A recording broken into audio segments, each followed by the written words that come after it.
L'amour, si est comme la mer.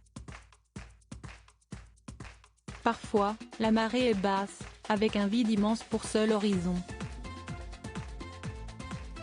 Mais il suffit d'être patient pour que le paysage change et il n'y a plus qu'un pas à faire pour plonger avec délice dans une nouvelle vague qui vous submerge.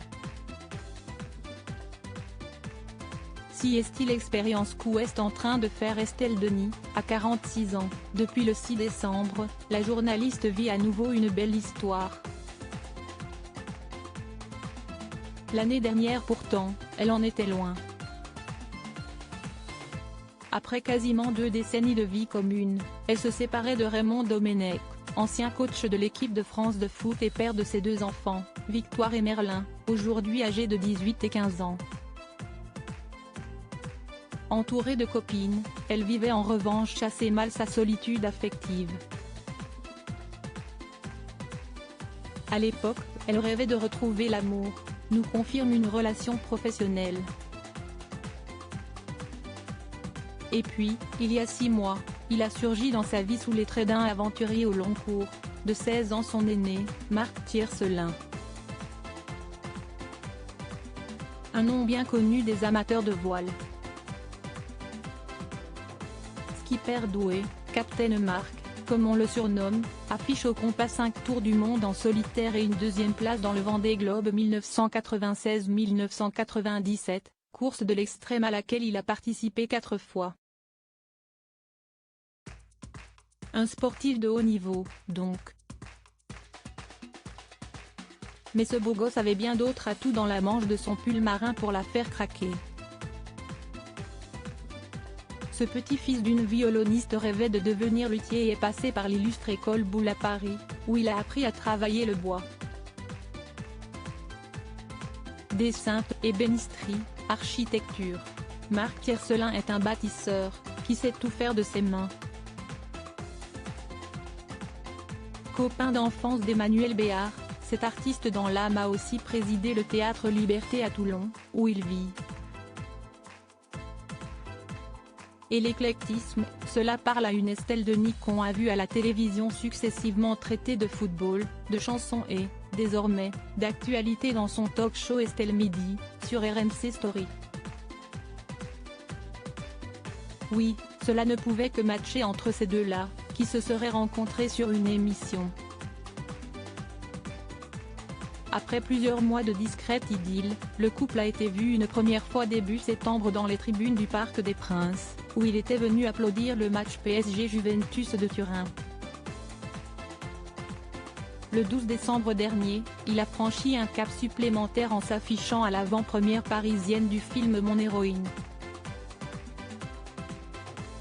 Col roulé Nocchi pour elle, souhaite Jacques Mus pour lui. Si est en mode cool et très complice qu'Estelle et Marc ont offert leur plus beau sourire aux photographes. Il faut dire que les vents sont porteurs pour cet équipage de choc, qui a su s'organiser pour abolir les 700 km entre eux. Elle se rend à Toulon dès qu'elle peut, toutes les 2 semaines en général, nous glisse une proche d'Estelle. Car impossible pour cette dernière de quitter la capitale pour s'installer au soleil, en plus de sa quotidienne en direct, elle veut rester une maman présente pour Victoire, brillante étudiante en première année de médecine, et Merlin, élève de seconde dans un lycée de l'Ouest parisien. En plus d'une organisation bien huilée, elle peut aussi compter sur les bonnes relations qu'elle a gardées avec leur père, Raymond Domenech, qui vit d'ailleurs tout près de chez elle. Ils s'entendent très bien et se reçoivent souvent, nous assure notre source. Le mariage me fait peur mais la journaliste n'est pas du genre à brusquer les choses ni à se conformer à des schémas tout faits. Personne n'a oublié le coup d'éclat de Raymond Domenech, le 17 juin 2008, en direct sur M6. La France venait de se faire éliminer de l'Euro et le coach des Bleus avait surpris tout le monde en lançant dans l'interview d'après-match « Je n'ai qu'un seul projet, si est d'épouser Estelle, donc si est aujourd'hui que je le lui demande ». Comme avec ses Bleus, ce fut un échec, Estelle Denis préférant un simple Pax. Le mariage me fait peur. Et une chose est sûre, organiser cette cérémonie m'angoisserait terriblement, justifiait-elle en 2017 dans Paris Match. Alors, jusqu'où vaudra sa love story avec Marc Tiercelin? Pour l'heure, avec à ses côtés un homme qui sait éviter les écueils, elle peut s'enivrer de l'air frais que fait souffler cet amour tout neuf. Sur un tapis rouge ou à la proue d'un bateau, elle est la reine du monde. Cette interview est à retrouver dans Gala N° 1541, disponible ce jeudi 22 décembre 2022. Crédit photo, Coadic Y.